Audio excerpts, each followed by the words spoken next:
La Sociedad Española de Radiodifusión presenta... Ser... ¡Viva la radio! Podcast. Siempre.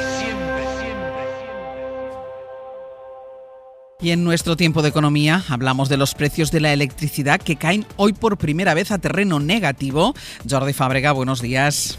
Hola, buenos días. Sí, estamos hablando del precio mayorista de la luz, que por el temporal del que hablabais ahora, hoy costará entre las 3 y las 6 de la tarde menos 0,01 euros el megavatio hora.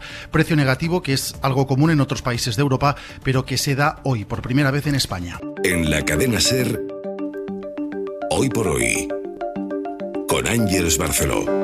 7:36 de la mañana, 6:36 en Canarias, tiempo para la economía, como todos los días hasta ahora aquí en Hoy por Hoy. Y hoy empezamos hablando de energía, porque hoy en España vamos a tener el precio mayorista de la luz en negativo. Jordi, ¿nos decías por primera vez en la historia? Sí, van a ser en concreto 3 horas de este lunes entre las 3 y las 6 de la tarde. En esas 3 horas el precio mayorista de la luz, el precio del pool, estará en negativo muy ligeramente, 0,01 euros en negativo costará la luz, es decir, pagarán los que compren por esa luz, y durante otras 10 horas del día el precio será 0.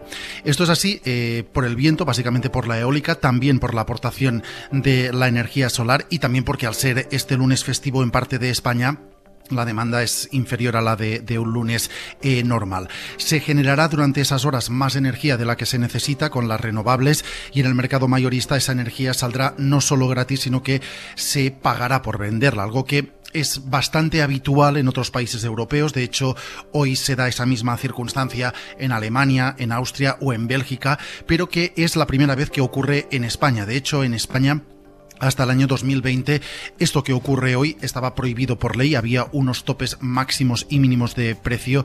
Hoy esos topes han cambiado y por eso nos encontramos en esta situación. Ojo que estamos hablando del precio en el mercado mayorista. A ese precio hay que sumar luego, en el caso de los consumidores que están en el mercado regulado, el coste de los peajes, de los impuestos, de los cánones, y en el caso de las familias que están en el mercado libre, el precio suele ser un fijo marcado previamente, así que al final, sumando unas cosas y en las otras, a las familias sí les seguirá saliendo a pagar. De hecho, Jordi, yo creo que habrá que pagar más, ¿no? Porque desde hoy suben los impuestos al gas, en concreto el IVA.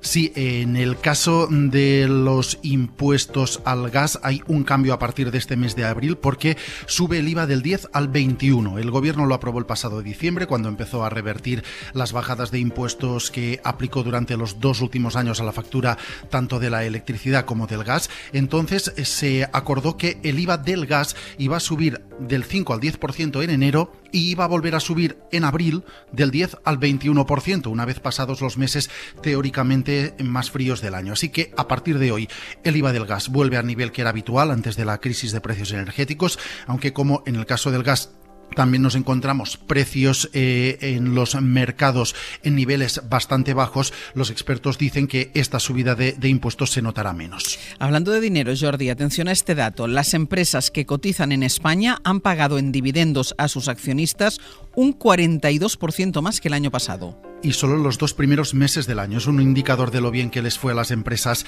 el 2023, un año en el que sus beneficios se dispararon y, como hay más beneficios, pues reparten más entre sus accionistas. Según datos de bolsas y mercados, en los 2 primeros meses del año, las empresas que cotizan en España han pagado 3.320 millones de euros en dividendos. Es el nivel más alto desde 2018 y representa un 42% más que el año pasado. Y con los anuncios de más dividendos que se han hecho y que se pagarán en los próximos meses, el reparto de beneficios entre los accionistas de estas compañías subirá hasta los casi 15.000 millones de euros en la primera mitad de este año. Y como es lunes, vamos con la agenda económica de esta semana, que viene marcada por los datos del paro y de la inflación. Mañana será cuando conozcamos los datos de empleo, los datos de paro del mes de marzo en España. Veremos cómo ha ido la contratación durante este mes, que ha incluido la Semana Santa más adelantada que en los últimos años, y eso debería servir para reforzar la buena evolución del empleo en este arranque de año, después de un muy buen dato en el mes de febrero.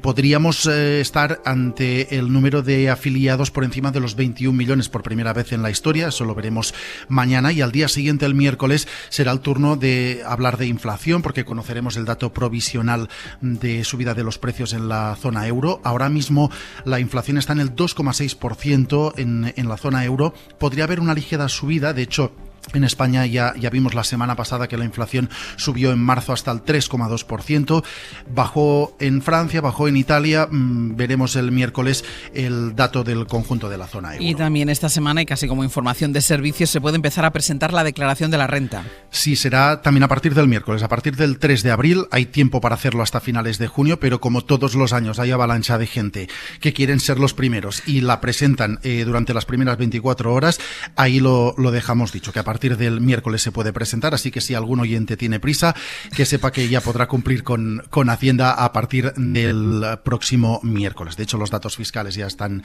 disponibles desde hace un par de semanas y se prevé que este año se presenten más de 23 millones de declaraciones. Hay varias novedades que iremos detallando estos días, pero la más relevante es que sube a los 15.000 euros el umbral de renta que permite no presentar la declaración si solo se tiene un pagador.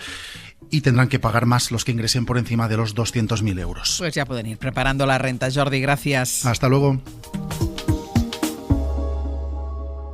Para no perderte ningún episodio, síguenos en la aplicación o la web de la SER, Podium Podcast o tu plataforma de audio favorita.